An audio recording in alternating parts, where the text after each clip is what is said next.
Remarkable Mrs Cox by Euan Rose. Emily Cox in conversation with her late husband Lenny during the coronavirus lockdown. Part 16. The Taxi Driver's Story.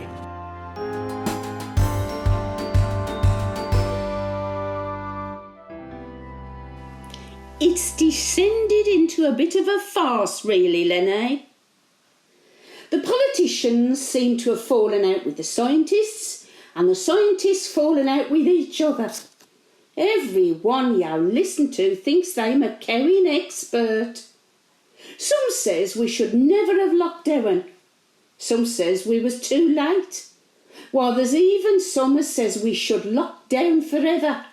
And nutters who says they'll never wear a mask nor have a job when the vaccine passes the finishing post. None as queer as folk, Lenny. And none so awkward neither. I'm a-telling you, Lenny, there's a few folk where a good clipped ear wouldn't go amiss.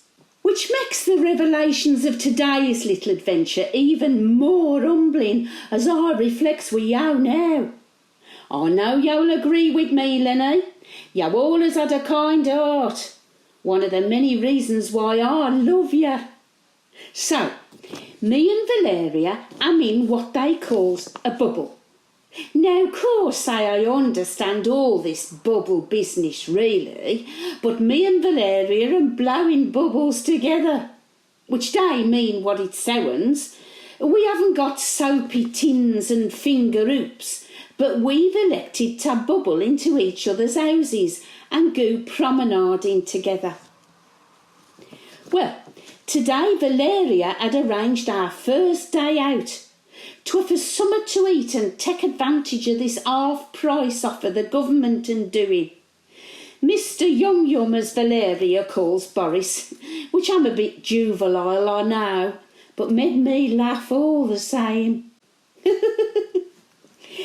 Anyway, her books a table in Stratford-on-Avon, no less. Bearing in mind the only place I've been in 5 months is the garage shop. So today, Emily, I says, I'm Scott of the Antarctic. Talk about posh, Lenny. Val orders a taxi to take us all the way there and bring us all the way back when we're sated. So us girls hobble outside when he rings to say him arrived. Don't know where I got him from, Lenny, but he was more like a chauffeur than a cabbie. Big beaming smile and attired in a crisp white short-sleeved shirt and a paisley bow tie. He opened the rear door for us of his very nice black car as if we was royalty. Helped me in, he did, whilst he held me stick. Then made sure we was comfy and strapped in safely afore setting off.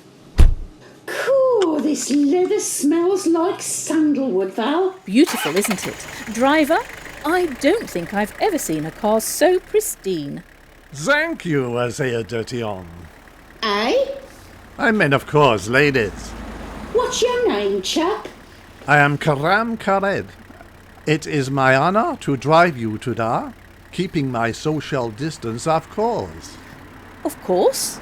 Emily, I'm so excited we're going out today. Oh, proper royalty here, Val. Oh, yes. Oh, look out the window, Emily. Have you ever seen anything quite like that? So you good ladies go up to the theatre to Stratford to eat?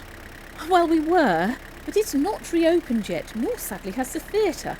But we're doing the next best thing, going to the actor's second home, the Dirty Duck, across the road from the RSC. I'm sure it will be excellent. And famous people you may see. We may. Are you excited, Emily? A bit. In my homeland we too have famous ancient theatre. The Roman theatre at Bosworth. Where's that, Bab? Syria. Syria? Are you, and I don't mean this disrespectfully, but are you a boat person? I have been here 5 years. Yes, refugee, or boat person as you say. Permission got to stay permanently just before the lockdown come. I'm happy for you, mate. So am I. Thank you, Zadati. Where did you come from in Syria? Aleppo is my hometown. Sounds nice. I've been there with Rupert, Emily. It was quite a magical city, and the people were very friendly. Sadly, no longer magical. Many years of war destroy it. That why you left, Bab? No choice. We had a lovely home with ungrateful lemon tree.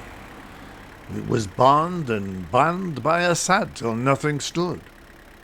We lived underground for a while like rodents. Then, with one suitcase each, we left Aleppo for good. Wicked. So sorry. No, don't be sorry. I'm grateful to all wonderful British peoples to let me start over. Was you a cabbie back in Syria? No, school teacher. I taught English as foreign language.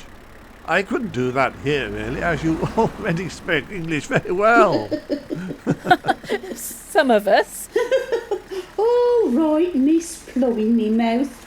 I spec Brummie. And very well you do it too, Emily. Not sure if you're paying me a compliment or being a cheeky beggar. Oh, the former, Emily, I assure you. So, Karam, you decided to be a driver. Yes, I got this car with our savings and got a taxi license. Locked down calm and well, honestly. You ladies are my first customer. Are we indeed? Well, I'd say we're the lucky ones as he's honoured Cardram. Karam. That's it. You got your family over here and all, Karam? My wife is with me now. We were apart at first, and now we are together. And we have new baby. Ah, that's nice. Just the one child? No, we have two more children. Son, boys. Hassan and Hussein. Both in 20s now. We got separated on Longjean and have not found them again yet. God willing, we will. I think they in Turkey. Well, I hope you're reunited soon. Thank you, madame.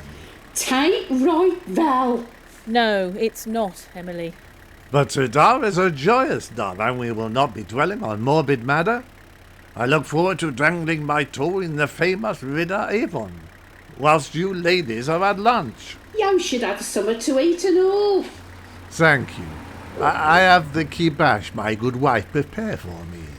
What's that when it's at home? It's a mixture of lamb, nuts, and Bulgar wheat. Am I right, Karam? You are correct, madame. It's some of the healthiest food in the world, Emily. I'm sure it is, Val, but I'm looking forward to a bit of cod and parsley sauce. Allow me to give you some to try later. We can't nick your lunch. Nadia always does too much. It will be my pleasure. You are my lucky charm, my first customer. Well, that was an eye-opener, Lenny. Don't want you to think he went on for the old trip about his conundrums. No, we conversed about all sorts. Him and Val talked about foreign muck, as I call them recipes. Though secretly, I love her opening me eyes up to a world beyond the proverbial shepherd and his pie. I told Adam about the bull ring, and he says how he loves the aromas of markets. Do you know, Lenny, I'd forgotten how much I miss the smell of the fish and the sound of it being slapped down on the marble slab at old George Smith's till he said that. This dirty duck place was really nice. Don't really see anybody famous. Though Val says the bloke a few tables away was someone called David Tennant. I asks if he was in Corra. She says no, so I says I wouldn't know him then, really. We had a glass of that Prosecco stuff as Valeria likes, and I tolerate. Rather have had a dry sherry, but don't want to rock the boat. When Valeria's off on one, it's best to go with the flow. Then Whitby scampi and chips. Lovely it was. Ice cream sundaes, coffee and little chocolates. Karen waited patiently outside as we were 20 minutes past when we said we'd finish. But he just beamed a big smile and insisted on driving us right down to the river afore we made the homeward trek. He wound down the windows so as we could smell the Avon and hear the swans. Lovely, lovely day, Lenny. Oh, and apparently Karam means generosity, and he was certainly that. Think we've had it hard. Strikes me we don't know the half on it compared to the Karams of this world. To top it all, I've got some of his wife's kibs up, whatever it am for me lunch tomorrow. Jury's out at this point, as you can imagine. Night, Lenny. Love you, mate. The Remarkable Mrs Cox is a Euan Rose Reviews production, starring Pat Dixondale as Mrs Cox, Valeria O'Nions was played by Johanna Dolby, and the taxi driver was played by Phil Brown, who also produced the programme.